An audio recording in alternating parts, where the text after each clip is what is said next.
سامعین و سامعات، ہم میں سے ہر ایک انسان گناہ گار ہے، خطا کار ہے۔ رسول اللہ صلی اللہ علیہ وسلم نے فرمایا کل بنی آدم خطاء وخیر الخطائین التوابون، کہ آدم کا ہر بیٹا خطا کار ہے، خطا کرتا ہے، گناہ گار ہے، لیکن ان میں سے بہترین انسان وہ ہے، بہترین آدم کا بیٹا وہ ہے جو خطا کے بعد توبہ کرنے والا ہے۔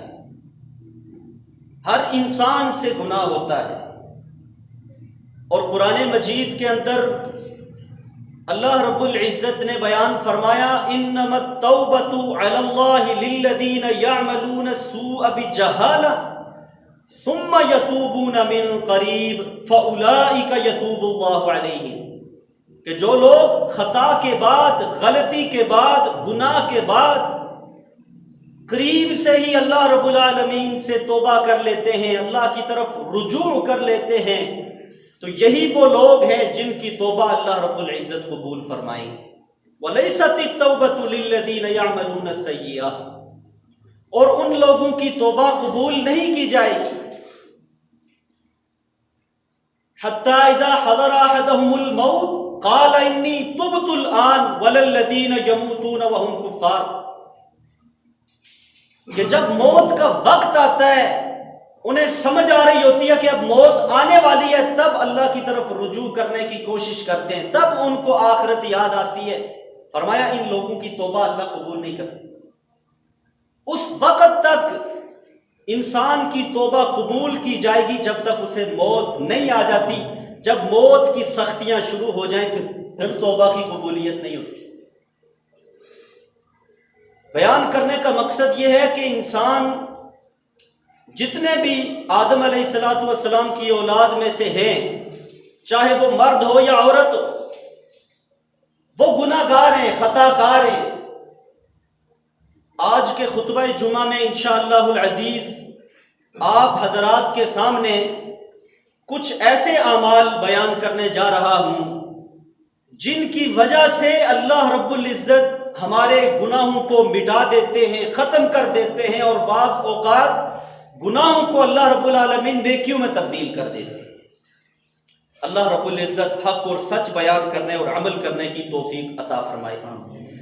معزز سامعین و حضرات، سب سے پہلا عمل جس کی وجہ سے ہمارے گناہوں کو، نافرمانیوں کو، جو ہم نے اعلانیہ کیے، جو ہم نے چھپ کر کیے، جو ہم نے خلوت کے اندر کیے، جو جان بوجھ کر کیے، جو لا علمی میں ہو گئے، سارے کے سارے گناہوں کو اللہ رب العالمین انشاءاللہ ان اعمال کے ذریعے سے مٹا دیتے ہیں۔ تو سب سے پہلا عمل ان میں ایمان اور عمل صالح ہے۔ ایمان کے ساتھ عمل بھی صالح ہونا چاہیے۔ اللہ رب العالمین قرآن مجید میں سورۃ العنکبوت کے اندر ارشاد فرماتے ہیں والذین آمنوا وعملوا الصالحات لنکفرن عنہم سیئاتہم ولنجزینہم احسن الذی کانوا یعملون۔ اللہ تعالیٰ فرماتے ہیں جو لوگ ایمان لائے اور نیک اعمال کیے، ایمان لانے کے بعد نیک اعمال کیے، لنکفرن عنہم سیئاتہم، فرماتے ہیں ہم ان کی سیئات کو، گناہوں کو مٹا دیتے ہیں، معاف کر دیتے ہیں، ختم کر دیتے ہیں۔ وَلَنَجْزِيَنَّهُمْ أَحْسَنَ الَّذِي كَانُوا يَعْمَلُونَ، اور جتنی نیکیاں انہوں نے کی ہوتی ہیں ان کو اجر و ثواب عطا کر دیتے ہیں۔ دوسری جگہ قرآن مجید میں سورہ محمد کے اندر اللہ تعالیٰ فرماتے ہیں وَالَّذِينَ آمَنُوا وَعَمِلُوا الصَّالِحَاتِ وَآمَنُوا بِمَا نُزِّلَ عَلَى مُحَمَّدٍ وَهُوَ الْحَقُّ مِن رَّبِّهِمْ كَفَّرَ عَنْهُمْ سَيِّئَاتِهِمْ وَأَصْلَحَ بَالَهُمْ، کہ ایمان کے بعد جو عمل صالح کرتا ہے، جو نیک اعمال کرتا ہے، اور قرآن مجید جو رسول اللہ صلی اللہ علیہ وسلم پر نازل ہوا اس پر ایمان رکھتا ہے، فرمایا یہی حق ہے، اور کفر عنہم سیئاتہم، اللہ رب العزت ان کے گناہوں کو معاف کر دیں گے، سیئات کو مٹا دیں گے، وَأَصْلَحَ بَالَهُمْ، اور ان کی حالت کو اللہ رب العالمین درست کر دیں گے۔ ان دونوں آیات سے یہ بات معلوم ہوتی ہے کہ ایمان لانے کے بعد جو شخص صالح اعمال کرے گا اس کے جتنے گناہ ہوں گے اللہ رب العزت مٹا دیتے ہیں، ختم کر دیتے ہیں۔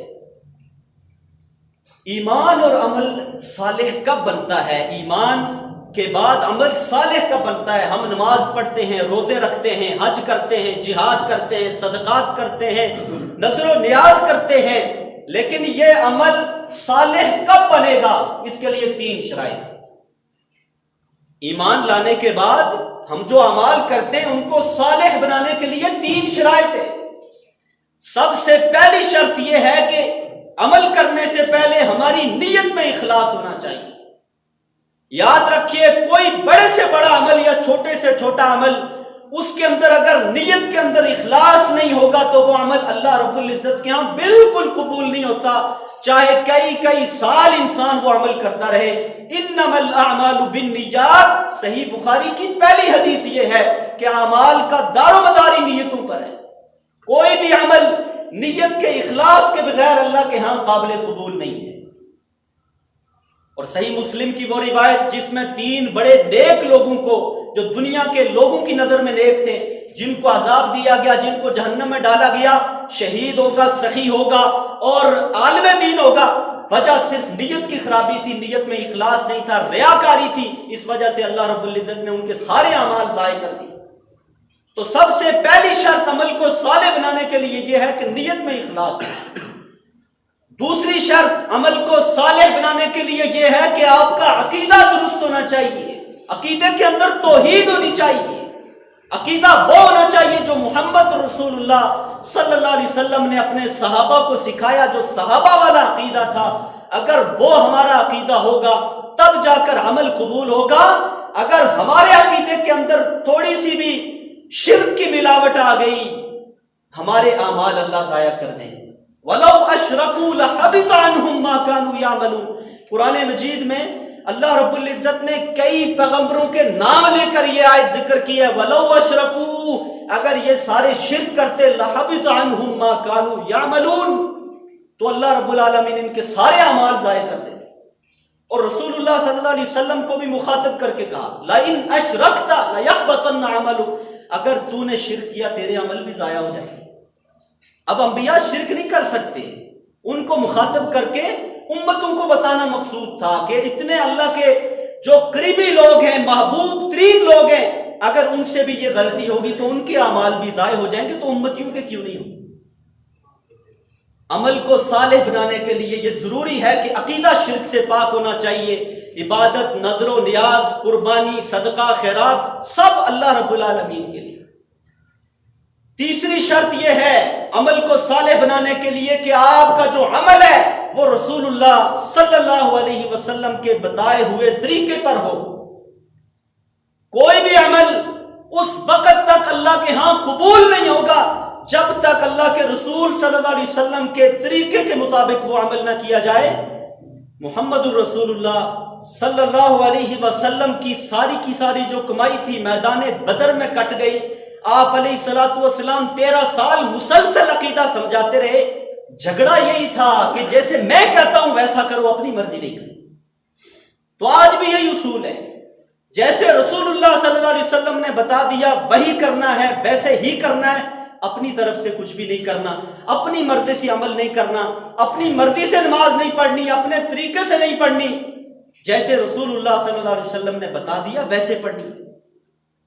تو اعمال کو صالح بنانے کے لیے یہ 3 شرائط ہیں، نیت خالص ہو، عقیدہ صاف ستھرا شرک سے پاک ہو، اور عمل سنت کے مطابق، تب جا کر رسول اللہ صلی اللہ علیہ وسلم اور اللہ رب العزت کے نزدیک یہ اعمال جب صالح بنیں گے تو ہمارے گناہوں کی اللہ رب العالمین ان کے ذریعے بخشش فرمائیں گے۔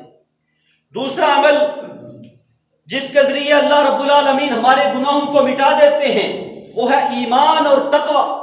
ایمان لانے کے بعد متقی بن جانا، تقوی اختیار کر لینا، یہ بھی ایک ایسا عمل ہے جس کے ذریعے اللہ رب العالمین ہمارے گناہوں کو ختم کر دیتے ہیں، مٹا دیتے ہیں۔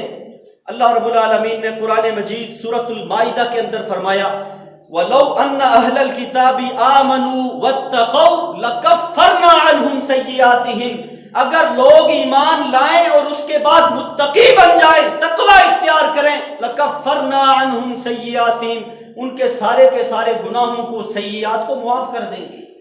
یہ اللہ رب العالمین نے قرآن مجید میں اعلان کیا، اور سورۃ الانفال میں فرمایا یا ایھا الذین آمنوا ان تتقوا اللہ یجعل لکم فرقانا ویکفر عنکم سیئاتکم، کہ لوگوں اگر تم اللہ سے ڈرو گے، اگر اللہ کا تقوی اختیار کرو گے، یکفر عنکم سیئاتکم یجعل لکم فرقانا، اللہ رب العالمین تمہیں حق اور باطل میں تمیز کرنے کی صلاحیت پیدا کر دیں گے تمہارے اندر، وَيَغْفِرْ لَكُمْ ذُنُوبَكُمْ، گناہوں کو معاف کر دیں گے، يُكَفِّرْ عَنْكُمْ سَيِّئَاتِكُمْ، خطاؤں کو معاف کر دیں گے۔ تقوی اختیار کرنا ہے۔ اور فرمایا وَمَن يَتَّقِ اللَّهَ يُكَفِّرْ عَنْهُ سَيِّئَاتِهِ وَيُعْظِمْ لَهُ أَجْرًا، جو تقوی اختیار کرے گا اس کی ساری خطائیں معاف کر دیں گے۔ اب یہ قرآن مجید میں کئی اور آیات موجود ہیں جن سے یہ ثابت ہو رہا ہے کہ تقوی اختیار کرنے سے گناہ معاف ہوتے ہیں۔ اب تقوی ہوتا کیا ہے، یہ بات سمجھنے والی ہے۔ تقوی کہتے کس کو ہیں؟ قرآن مجید میں ھدی للمتقین، متقین کے لیے ہدایت ہے، سراسر ہدایت متقین کے لیے ہے۔ جنت اللہ نے متقین کے لیے بنائی ہے۔ گناہ معاف ہوں گے تو متقین کے معاف ہوں گے۔ متقین ہوتے کون ہیں؟ کون لوگ ہیں جن کو اللہ رب العالمین نے متقین قرار دیا ہے؟ اختصار کے ساتھ میں 10 آپ کے سامنے نشانیاں بیان کرتا ہوں جو متقین لوگوں کی نشانیاں ہوتی ہیں۔ ان کو اپنے ذہن میں رکھ لیجئے، یاد کر لیجئے اور ان لوگوں میں شامل ہونے کی کوشش کیجئے۔ جنتیں ان لوگوں کے لیے ہیں۔ اللہ رب العالمین نے سارا کچھ ان متقین لوگوں کے لیے ہی عطا کرنا ہے۔ سب سے پہلی علامت جو متقین لوگوں کی ہوتی ہے، ہر اس قول اور فعل سے بچنا ہے، ہر اس قول اور عمل سے بچنا ہے جو ہمیں گناہگار کر دیتے ہیں، ہر اس بات سے اجتناب کرنا ہے جو آپ کو گناہگار کر دے۔ یہ متقین لوگوں کی نشانی ہوتی ہے۔ دوسرے نمبر پر اللہ رب العزت کا خوف اپنے دل کے اندر رکھنا، یہ متقین لوگوں کی نشانی ہے۔ ہر وقت ڈرتے رہتے ہیں، میں بڑی نمازیں پڑھ رہا ہوں، بڑے روزے رکھ رہا ہوں، اگر اللہ نے قبول نہ کیے تو کیا ہوگا؟ یہ ڈر اپنے دل کے اندر رکھنا۔ تیسرے نمبر پر جو اعمال ہم نے کرنے ہیں اس میں کتاب و سنت کو سامنے رکھنا ہے، قرآن اور احادیث کے مطابق اعمال کرنے ہیں، یہ متقین لوگوں کی نشانی۔ چوتھے نمبر پر جو اللہ رب العالمین نے عطا کیا ہے دنیا کے اندر، مال عطا کیا ہے، جتنی صلاحیتیں عطا کی ہیں، قناعت کرنا اس پر، ناشکری نہ کرنا، قناعت کر لینا، یہ بھی متقین لوگوں کی نشانی ہوتی ہے۔ لالچ نہ کرنا، زیادہ کی طمع اپنے دل کے اندر نہ رکھنا، قناعت کرنا، یہ متقین لوگوں کی علامت ہے۔ پانچویں نمبر پہ متقین لوگوں کی ایک بڑی صفت یہ ہے کہ وہ آخرت کی تیاری کرتے ہیں، دنیا کے اندر رہتے ہوئے آخرت کی تیاری کرتے ہیں۔ آج ہر آنے والے دن کے لیے ہم تیاری کر کے رکھتے ہیں، لیکن متقین لوگوں کی صفت اور علامت یہ ہے کہ وہ آخرت کے دن کے لیے تیاری کر رہے ہوتے ہیں، آخرت کے دن کی تیاری ان کے پاس موجود ہوتی ہے۔